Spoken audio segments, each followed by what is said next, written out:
여러분 반갑습니다. 전부 다 이 새로운 각오로 얼굴이 반짝반짝해야 되는데 끝날 때쯤은 그렇게 변할 수 있겠죠. 네. 요즘은 정말 양 측면이 양극단이 공존하는 시대 같습니다. 우리 경제적인 측면을 따져보면 오늘도 전광판이 파란색이냐 빨간색이냐 뭐 이러면서 주식시장의 화랑을 쳐다보고 즐거워하는 사람이 있는 반면에 저게 덫이 나하고 뭔 상관이지, 세상은 좋아진다는데 내 삶은 왜 아무런 변화가 없고 오히려 더 나빠질까, 저거 다 사기다 뭐 이렇게 보는 양 측면이 실제로 공존합니다. 양극화라고 하는 게 뭐 우리 시대의 모든 측면, 모든 분야에서 심각한 문제가 된 것 같아요. 저는 82학번인데 80년대, 이제 70년대에서는 이제 공장에서 임금을 받던 노동자였고, 이제 80년대에는 학생이었는데, 하여튼 그때 우리 사회는 대단히 그 고도의 성장을 해왔죠. 그리고 그때는 평균적인 게 충분한 시대였어요. 그러니까 평범하게 적정한 기능을 익히고 적정하게 학습하고 적당한 보통의 직장을 얻으면 뭐 별 문제 없이 평범하게 정년 보장되고 걱정 없이 그냥 평범하게 인생을 살 수 있었죠.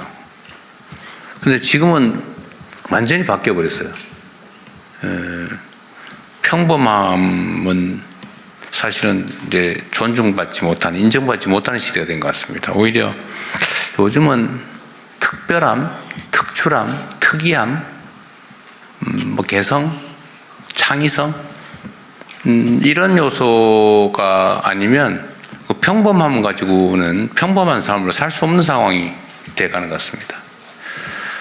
그래서 이 K라고 하는 게 이것도 양면이 있잖아요. K, 대한민국의 뛰어남, 세계적인 평가 이런 것들을 반영하는 좋은 글씨 같기도 한데, 우리가 이제 L자 성장을 넘어서 가지고 이제는 K자 성장을 얘기하게 됐지 않습니까? 모두가 옛날에는 V자 뭐 성장, 또 L자 성장, U자 성장 이런 얘기하다가 요새는 그게 또 갈라졌어요, 그러죠? 올라가는 데 있고 내려가는 데 있고 K자 성장. 좋아지는 데는 더 좋아지는데 다른 대부분의 경우는 또 좋아지지 않더라, 더 나빠지더라, 갈라지더라. 이것도 양극화죠, 결국은. 그래서 이 불평등 양극화가 격화되니까 사회적인 갈등도 심해지고, 또 전체적으로 한꺼번에 성장 발전하지 못하니까 기회가 또 총량이 부족해지고, 그러니까 사회적으로 취약한 세대라고 할 수 있는 이제 청년 세대, 이게 신규 진입 세대죠. 새로운 진입 세대인 청년 세대들은 기회가 부족하다 보니까 도전하면 실패할 가능성이 훨씬 많고, 또 새로운 기회를 얻기도 어렵고, 도전할 기회조차도 주어지지 않는, 그래서 사회적 불만도 사실은 커질 수밖에 없는 그런 상황이 돼갑니다. 이 길이 뭐냐? 이게 지금 뭐 경기가 좀 회복되고 좋아진다고 하는데 그건 정말 특정 소수만 그렇다. 그때 해결책이 뭐냐? 일자리는 어떻게 되는 거냐? 뭐 좋은 일자리라고 되게 우리가 대기업, 뭐 공공기관, 뭐 이런 데 몇 군데 치잖아요. 근데 전체 일자리 중에서 뭐 한 20% 정도밖에 안 된다. 나머지는 별로 취직하고 싶지 않은 일자리다.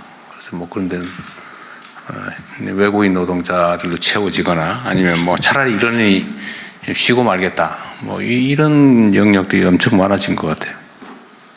그래서 좀 우리 정부에서도 이 문제를 어떻게든지 돌파구를 찾아보자라고 한 게 결국은 이제 창업이죠. 창업 사회로 가야 한다.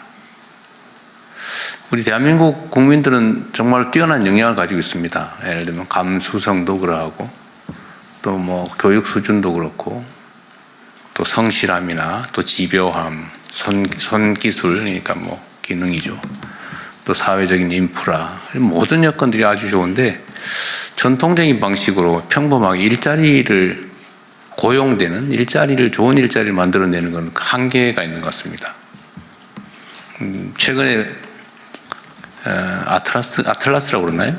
인공지능 로봇을 노동 현장에 투입한다고 하니까 막 그 회사는 주가 올라가고 막 각광을 받는데, 현장에서는 야, 저 로봇 들어오면 우리 일자리 없어지는데 저 로봇 설치를 막자, 뭐 이런 운동을 하잖아요. 그 절박함도 우리가 이해할 수 있죠. 암담하지 않겠어요? 평생 안전하게 지켜오던 일자리가 이제 24시간 먹지도 않고 자지도 않고 빛도 필요 없는 그런 전기만 꽂아주면 막 기가 달아갈 때까지 그냥 무작스럽게 일하는, 스스로 기능도 막 개선해 가면서 일하는 그런 인공지능 로봇이 들어온다. 우리 일자리를 대체한다고 하니까 얼마나 공포스럽겠어요. 불안하고. 그럼 결국 우리가 이제 여기에 어떻게든지 대응해야 된다. 결국 방법은 창업이죠.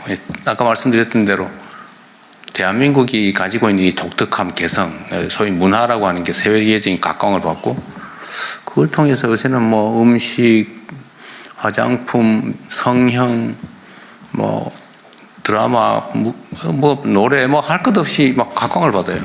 심지어 요즘은 K자 붙여놓으면 아무거나 장사가 된다 그래가지고 가짜 K도 많아졌다고 해요.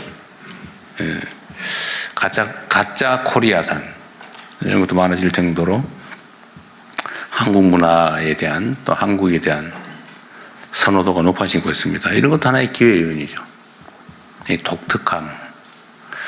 그래서 이 독특함이나 아니면 창의성이나 우리가 가진 강점들을 기회로 좀 만들어 보자라고 하는 게 아마 이 창업, 모두의 창업 프로그램 같습니다. 그리고 창업의 방식도 우리가 좀 바꿔보려고 생각 중입니다. 오늘 아마 여러분께서 토론할 주요 주제 중에 하나인데, 지금까지는 계속 또 발전해 가는 거죠. 옛날에는 이제 기업들이 수출을 지원했죠. 수출 지원. 그러니까 상당히 큰 기업이죠. 이미 성장해서. 근데 그 다음 단계로 한 게 우리가 스타트업.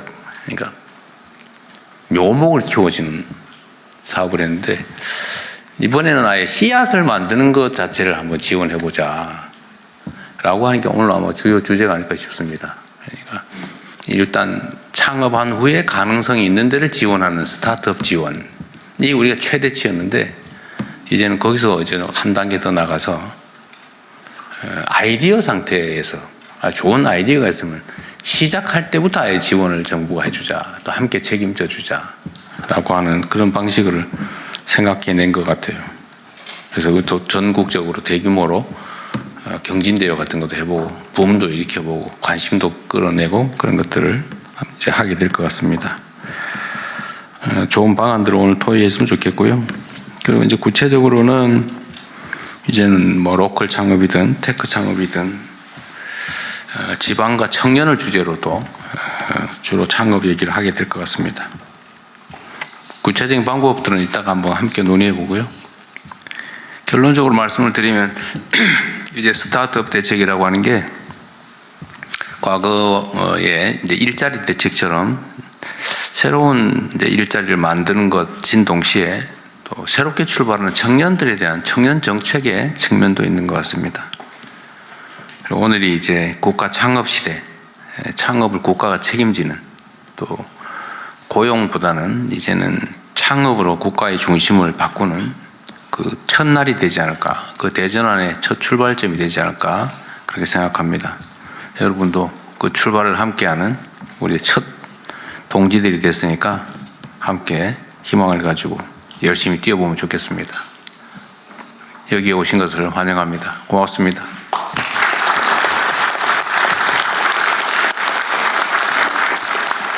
네, 말씀 감사합니다. 이제 두 분의 장관님께서 정책 발표를 하시겠는데요. 먼저